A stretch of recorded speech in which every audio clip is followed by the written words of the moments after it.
Well, since all the customer stuff is done, I'm back on the ignition coils. 6E5Z12029BA. I got a new computer from LKQ.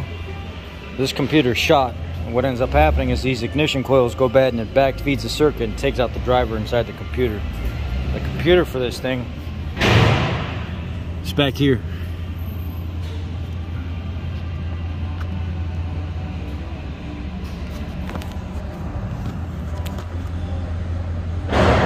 So basically what I'm going to do is pull this battery and everything out of the way, get the computer out of here, install the new computer, and then take this intake manifold and stuff back off again, which is very, very simple. It's take your connector off for your mass airflow, take the airbox off, take the throttle body off, go ahead and bolt the two 10 mils for your EGR, take your tubes off, and then you got a bunch of 8 mils.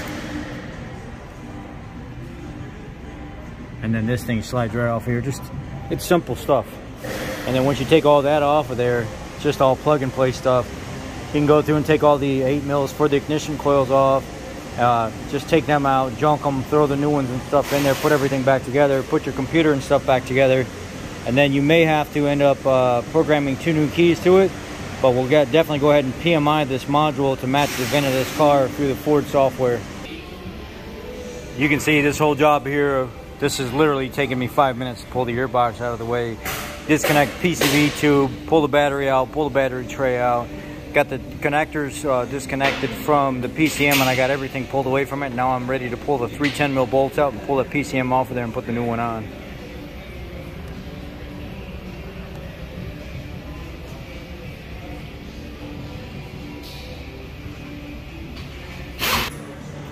All right, I've got the old computer out.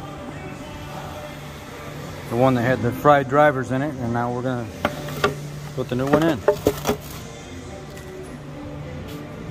OKQ.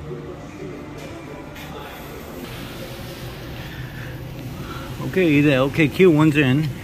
Everything, I took some electrical cleaner and cleaned everything. XG12'd it. If you don't know what XG12 is, it's some really good electrical grease from Ford. I mounted everything back. Push this back in there. And now I've got that loose. I'm going to pull the intake manifold off and change all the coils out.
sell your car?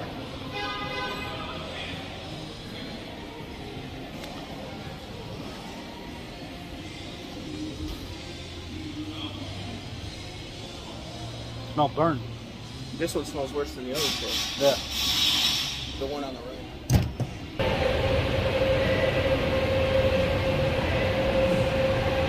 I had to doctor up that connector right there because the tab broke. It's a common thing for these though. So what I did is I zip tied around the body, I zip tied through the actual part of the connector, and then I pulled them together. So it can't come off. Okay, it's all put back together. Everything nice and clean, went back together, throttle body cleaned, everything done. Get in here and fire it up.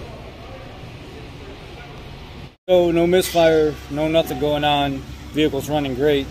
What I had to do is I had to go into the computer, I had to communicate with the car, and then it detected something wasn't right with the VIN because we're putting a computer from a 2009 into a 2008. So it says, what's the actual part number of the PCM? So I got the part number off the PCM right here. It's 8E5A12A650MB.